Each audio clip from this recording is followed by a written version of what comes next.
अनाथ फौजी बेटियां। मीना, रीना, टीना, पूजा और गुड्डी का घर देश के बॉर्डर के पास वाले एक गांव में है। उनके माता पिता आर्मी कैंप में खाना बनाने का काम करते हैं। उनके पिता का नाम बिरजू और माता का नाम बिमला है। जय हिंद कर्नल साहब, आज क्या खाएंगे आप लोग? अरे आप दोनों जो खिलाएंगे हम खा लेंगे। आप दोनों के हाथ का खाना लाजवाब है। तो फिर आज रोटी और चिकन करी बना देते हैं। दोनों खाना बनाने में लगी गए कि तभी बाहर से गोलाबारी की आवाज सुनाई दी। कर्नल चिल्लाए, हमारे कैंप पर दुश्मन देश ने हमला कर दिया है, सभी अपना अपना पोजीशन ले लो। सभी ने हथियार लेकर पोजीशन ले लिया। बिरजू और बिमला रसोई के अंदर छुपे बैठे रहे। लड़ाई छिड़ गई। हाँ जी, सुनते हो, घर पर 5 बेटियां हमारे भरोसे बैठी है। अगर आज हमें कुछ हो गया तो उनका क्या होगा? चिंता मत करो बिमला, कुछ नहीं होगा। लड़ाई चलती रही। तभी बिरजू ने खिड़की से देखा कि एक दुश्मन पीछे से कर्नल को मारने आ रहा है। तभी बिरजू ने दौड़ लगाई और कर्नल को धक्का मार दिया। दुश्मन की गोली से बिरजू की मौत हो गई। ये देखकर बिमला भी चुप नहीं रह पाई। वो भी दुश्मन को मारने के लिए निकल गई, लेकिन दुश्मन की गोली से उसकी भी मृत्यु हो गई। कर्नल तो बच गया, लेकिन उस दिन वो पोस्ट देश के हाथ से निकल गया। दुश्मनों ने बागा पोस्ट नाम के उस पोस्ट पर अपना कब्जा जमा लिया। 5 बेटियों को जब अपने माता पिता की मौत के बारे में पता चला तब वो बहुत रोई। आप लोग हमें छोड़कर क्यों चले गए? अब हमारा क्या होगा? हम अनाथ हो गए, हम अनाथ हो गए। 5 फूट फूट कर रोए। उसके बाद मीना ने सबको संभाल लिया, लेकिन उसके मन में एक जिद चढ़ गई। जिन्होंने हमारे माता पिता को मारा है, मैं उन लोगों को नहीं छोड़ूंगी। मैं आर्मी में जाऊंगी और इस मौत का बदला लूंगी। हम भी आर्मी में जाएंगे दीदी, और हम भी बदला लेंगे। इसके बाद 5 ने खुद ही ट्रेनिंग शुरू कर दी। हर रोज सुबह 5 बजे उठना पड़ेगा और उसके बाद 10 किलोमीटर दौड़ लगानी होगी। उसके बाद घर लौटकर कसरत करनी होगी। 5 इसी रूटीन से आगे बढ़ने लगे। उधर कर्नल चिंता में पड़ गए। जो लोग लड़ाई में मारे गए थे, उन लोगों का अंतिम संस्कार करने के बाद उनकी आंखों में भी आंसू आ गए। जो लोग आज मर गए हैं उनकी कसम, बाघा पोस्ट हम वापस लेकर ही रहेंगे। लेकिन दुश्मन बहुत शक्तिशाली है और अभी अभी इतने जवानों को खोने के बाद कर्नल भी थोड़े दिन के लिए चुप बैठ गए। उस तरफ मीना अपनी बहनों को लेकर हर सुबह ट्रेनिंग करती रही। हर सुबह वो दौड़ने जाते और एक कुत्ता उनका इंतजार करता रहता। मीना उसको बिस्किट खिलाती। ऐसे उन लोगों की कुत्ते के साथ दोस्ती हो गई। मीना उसे घर ले आई। आज से तू हमारे साथ ही रहेगा, तू भी इस परिवार का हिस्सा है। तभी घर के बाहर मीना का चाचा लखा आ गया। यहाँ से निकलो तुम लोग, जल्दी निकलो। लेकिन क्यों चाचा? ये घर तो हमारा है। कागज दिखाओ जरा। कागज? वो तो नहीं पता कहाँ है। ये देखो मेरे पास है। तुम्हारे बाप ने घर का कागज गिरवी रखकर मुझसे उधार लिया था, उस हिसाब से ये घर मेरा हुआ। निकलो यहाँ से। ऐसा मत कीजिए चाचा, हम कहाँ जाएंगे? 5 बहुत रोए धोए, लेकिन लखा का दिल नहीं पिघला। उसने 5 को घर से निकाल दिया। लखा के पास बहुत पैसा था। वो क्या करता था ये किसी को नहीं पता था। इस लखे के पास इतना पैसा आया कहाँ से? उसे तो मैंने कोई काम करते हुए नहीं देखा। पता नहीं यार क्या करता है वो, कोई झोल झाल वाला काम तो नहीं करता। लोग बस बातें बनाते थे, लेकिन उसका पैसा देखकर उसके साथ कोई पंगा नहीं लेता था। इसीलिए मीना और बाकी चारों को भी किसी से कोई मदद नहीं मिली। लखा ने सबको मना करके रखा था। सुनो गांव वालों, अगर मेरी 5 भतीजियों को किसी ने अपने घर में जगह दी तो मैं उसे गांव से निकाल दूंगा। इसी डर से 5 को किसी ने अपने घर के अंदर घुसने तक नहीं दिया। मीना ने कहा, कोई बात नहीं बहनों, हमें हमारी मंजिल पर टिके रहना है, चाहे कुछ भी हो जाए। तब उस कुत्ते ने राह दिखाई। वो कुत्ता एक बड़े से पेड़ के नीचे रहता था। उस पेड़ में एक बड़ा सा छेद था। 5 उसी के अंदर रहने लगे। उसके अंदर 5 को ठीक से बैठने तक नहीं मिलता था। कोई बैठ जाता था तो कोई खड़ा होकर ही सो लेता था।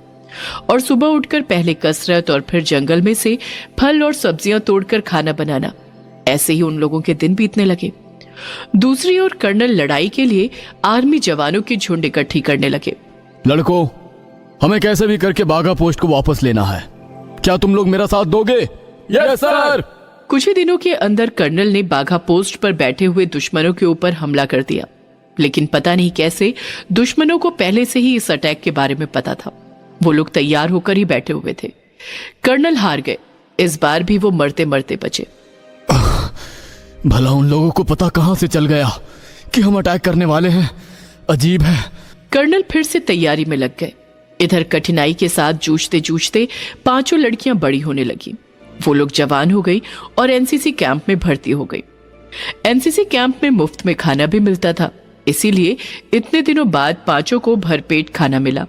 उस कुत्ते को भी खाना मिलता रहा।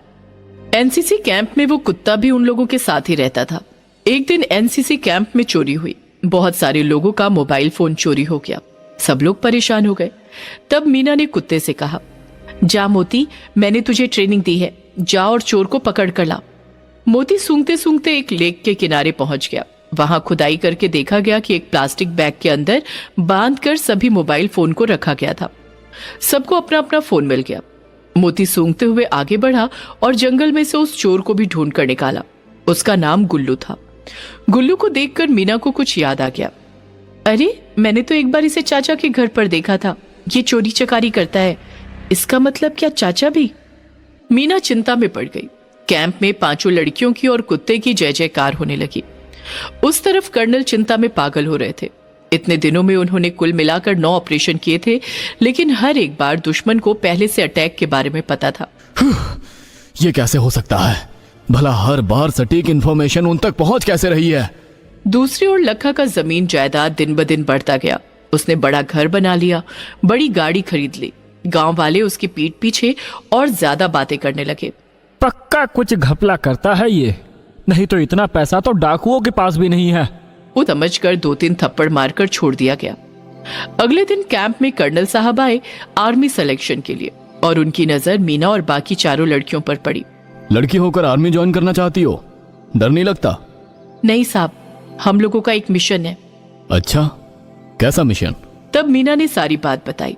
सब सुनकर कर्नल की आंखों में आंसू आ गए। ओह, तुम लोग बिरजू और बिमला की बेटियां हो। मुझे बचाते हुए ही तुम्हारे माता पिता ने अपनी जान गंवाई थी, लेकिन मैं आज तक उनके मौत का बदला नहीं ले पाया। मिलके लेंगे ना सर बदला। पांचों का आर्मी में सिलेक्शन हो गया। पांचों बहुत खुश हुई, लेकिन अब असली काम करना बाकी था। पांचों को स्पेशल टीम में लिया गया। एक रात को स्पेशल टीम की मीटिंग हो रही थी। बाघा पोस्ट पर बैठे हुए दुश्मनों पर 10वां अटैक का ब्लूप्रिंट तैयार किया जा रहा था। तभी मीना ने देखा कि गुल्लू खिड़की के बाहर बैठे हुए दूर से सब कुछ सुन रहा है। मीना ने कर्नल को ये बात बताई। तो चलो उसे पकड़ते हैं। नहीं सर, ये छोटा आदमी है, ये इतना बड़ा काम खुद से नहीं कर सकता। जरूर इसके पीछे किसी का हाथ होगा। हम गुल्लू का पीछा करते हैं। मीना और कर्नल ने चुपके से गुल्लू का पीछा किया और गुल्लू जिसके पास गया वो देखकर मीना खड़ी की खड़ी रह गई। चाचा? इसका मतलब चाचा ने ही हर बार दुश्मनों को खबर दी। लखा ने गुल्लू से कहा, तू बस ऐसे ही इंफॉर्मेशन ला गुल्लू, तुझे मैं मालामाल कर दूंगा। दुश्मनों से बहुत पैसा मिलता है मुझे। तभी कर्नल ने लखा पर बंदूक तान दी और मीना ने गुल्लू पर। अरे अरे अरे अरे, ये क्या बचाओ। दोनों को अरेस्ट किया गया और आजीवन कारावास की सजा दी गई। इस बार दुश्मनों को खबर नहीं मिली। उनके ऊपर अचानक से हमला किया गया। मीना ने इस ऑपरेशन को लीड किया। दुश्मन पूरी तरीके से हिल गए। इस बार भी कर्नल को पीछे से एक दुश्मन मारने के लिए आया और अचानक से वहां मोती आ गया और उसने दुश्मन की छाती पर छलांग लगाई और उसे नोच नोच कर मार डाला। कर्नल बच गए। कर्नल, मीना और बाकी चारों ने मिलकर बाघा पोस्ट वापस ले लिया। माँ, पापा, आज हमारा सपना पूरा हुआ। आज हम लोगों ने आप दोनों की मौत का बदला लिया है। सभी बोलो, भारत माता की जय, भारत माता की जय। कर्नल बहुत खुश हुए। उन्होंने मोती को आर्मी ट्रेनिंग के लिए भेज दिया और वहां से मोती को भी आर्मी में नौकरी मिल गई। पांचों को बड़ा ऑफिसर बना दिया गया। रहने के लिए घर दिया गया और इसके बाद से पांचों खुशी खुशी देश की सेवा करने लगी। दोस्तों, आप लोगों